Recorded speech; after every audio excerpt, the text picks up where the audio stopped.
Welcome, you're watching the program Binding with Andrei Alokhin, and today we're conducting a kind of research and investigation. We've invited a young publisher who just began publishing her first books. It was an interesting experiment. How does it feel to become a publisher and embark on a dangerous venture on the waves of the publishing industry in Ukraine? Meet the young but very interesting publisher Iryna Bilotserkivska. Iryna, first of all, a young attractive woman takes a table of classification of economic activities, as it's acceptable to say, reviews it, and chooses a profession and makes a decision. Please tell us, why did you decide to become a publisher and establish your own publishing house? Aren't there enough of them in Ukraine already? First of all, I didn't start with the table of classification of economic activities before opening my publishing house. I hired a specially trained person to deal with this and decide which tables are needed for the publishing house. I have a design studio with which we've been working for 8 years. We specialize on the web, on modern design. I came up with the idea of establishing our publishing house based on the foundation of our studio. In fact, I really like books in Ukraine. In no way am I setting myself against other publishers. I want to do something that they're overseeing or lacking. Major publishing houses have grand designs. It's like a huge factory. They have scheduled editions for the year ahead. But a lot can change in a year. Good writers may be published, great texts may appear, and people want to read them.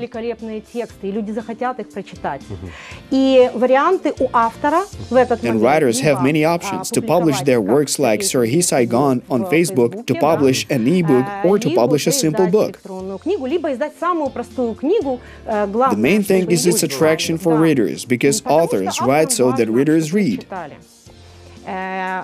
This applies particularly to talented writers and those writers who have their own strong readership.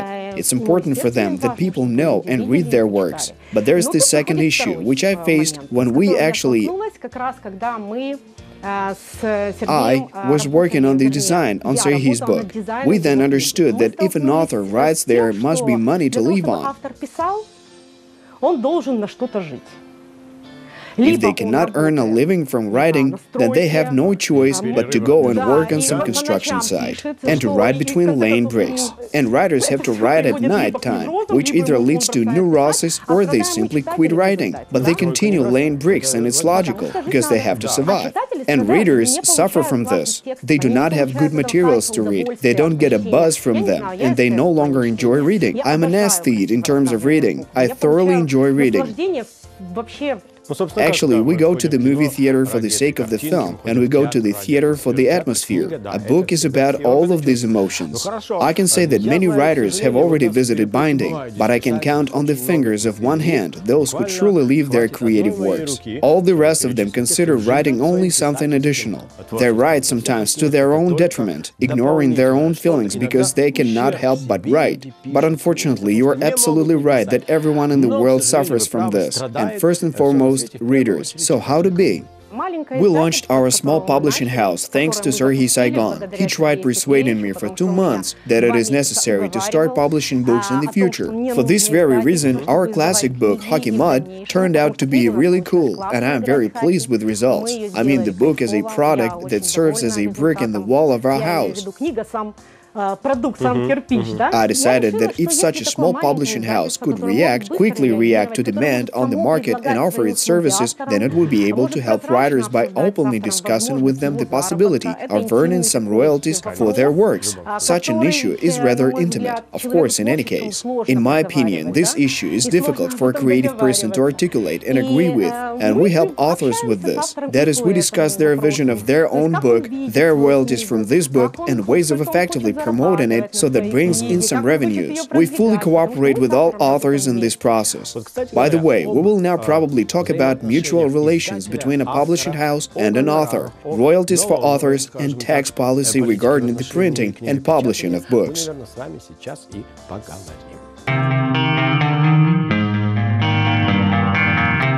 As a rule, there is a rather strange but interesting tandem in the publishing industry. This is the duet of a publisher and a writer.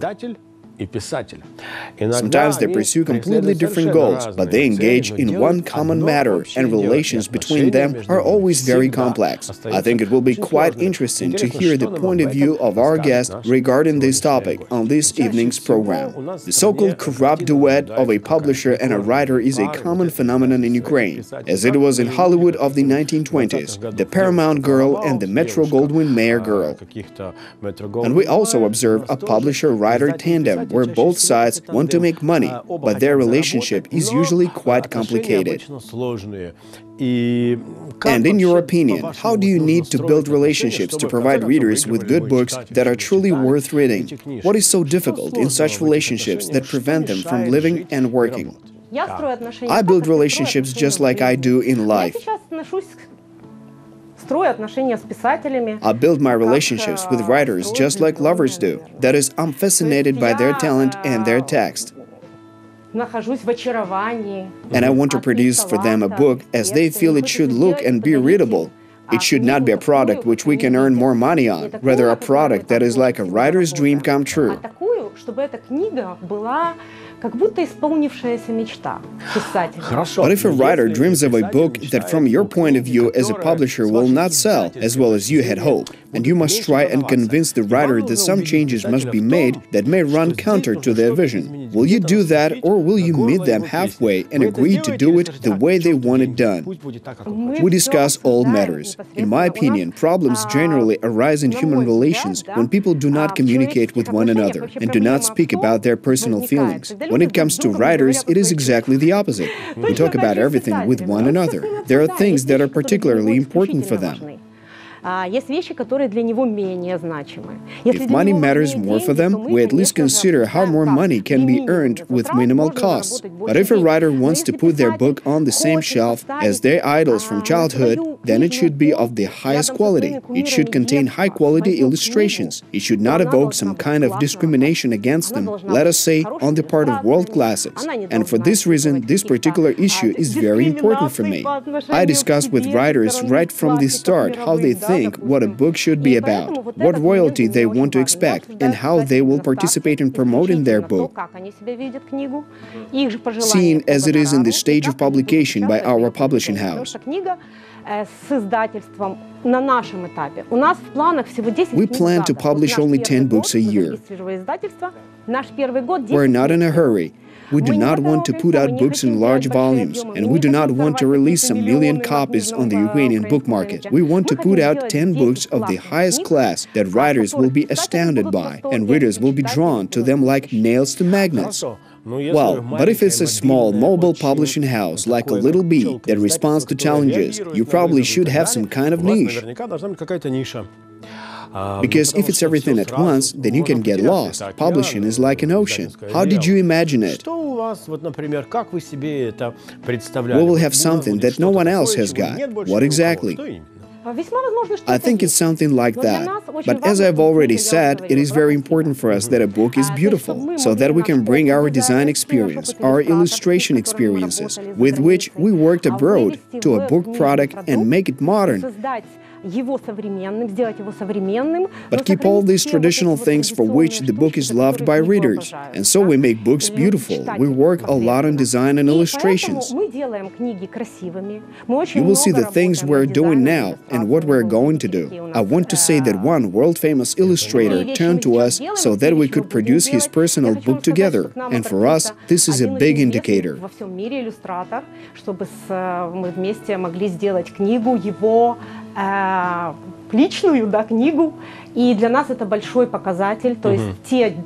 Those two books that we have already released, one, The Hockey Mud, together with Sergei Sergeyevich, one, Suitcase Stories by 4 Ukrainian bloggers. Now the pre-orders that professionals like them too.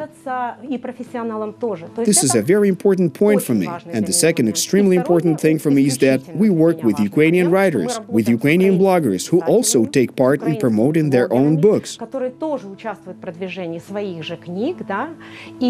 And we actually monetize a book that is already a success in such a way that a person, writer, author, can live off it, if not entirely, but at least have decent extra income.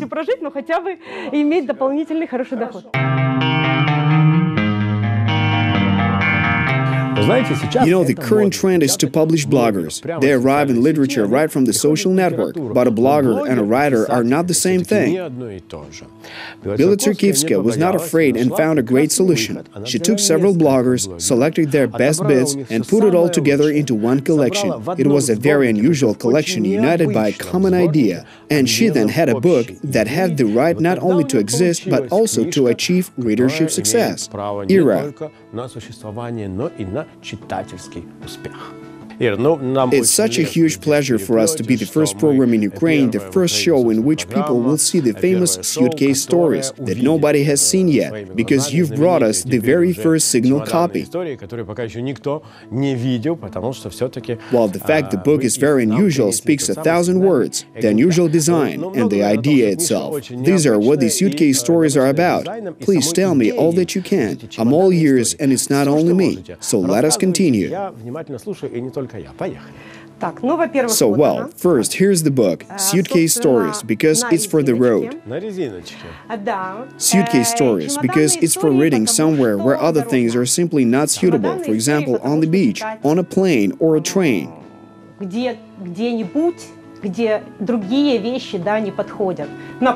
Where gadgets are turned off, or you simply don't want to turn them on absolutely anywhere. The idea of this book was to include it in the Ukrainian book market. This, of course, is great vanity.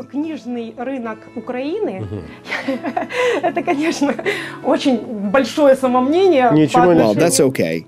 With regard to the book market on the part of a young publisher, but personally for me as a reader, because I'm first and foremost a reader, there is a great shortage of openly joyful and funny books. So I bought your books specifically so that there was something in them that not only lifts one's spirits, but relieves the stress of the severity of these war days in order to get the strength to work and fight further. And we did this.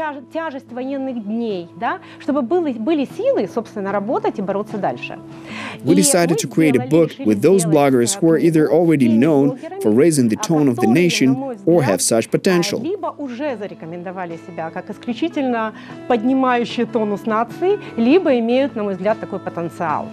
Of course, this is Serhiy Saigon, who allowed me to take his story Corn, thanks to which I first got to know him. When I read it and felt it, because it's impossible to just read it, I realized that I want to have this piece of work somewhere close to me, at arm's length. And that's how it got to where it is today, and is known as the Corn story. So when the heart is heavy, you can just open it, read a short story, and it immediately raises your spirits. Well, this is what I want to say. Now, if Ukrainians find themselves somewhere where there is no Wi-Fi, they will say, no Wi-Fi? Do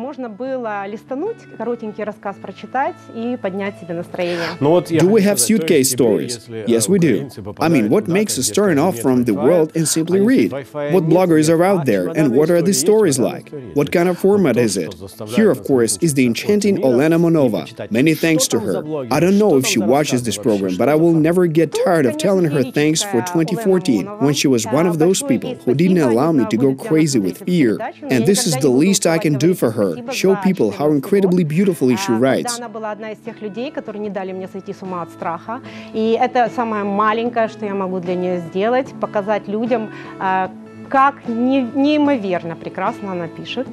There is Kyiv blogger Oleg Kovalenko, who does not write much, but he has such a style of writing that brings Kyivans extreme happiness that there is such a talented person in our city. And there is a book by Yakiv Kutovy, with his enchanting Carpathian dialect that first seems to be hard to read, but when you get into it, you'll get a high from reading it.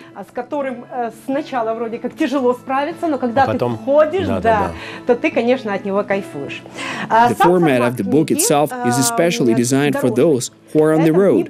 It is a small book on an elastic band and its cover is semi-soft. That is, you can take it anywhere. You can basically carry it with you all the time and wherever you go, just as we conceived. It can simply not be taken out of the suitcase, because it lives there. That's why we call them suitcase stories. We even made the font larger here, with space in between lines. This was especially conceived so that one can read it in a train. To do. Absolutely right. On a night train, on the metro, basically anywhere at all. Well, maybe you're right. If we talk about the fact that unfortunately we have a lot of major publishers who plan something years in advance, and sometimes what they want to release is obsolete even before it was ready for publishing. Meanwhile, it is the small mobile publishers who react right today. Bish, bash, bosh. Then the next day it's there, released. Maybe you're right here. Maybe now it's worth posing questions to publishers, but not, what are your plans? Because there are e-books and plans for everyone.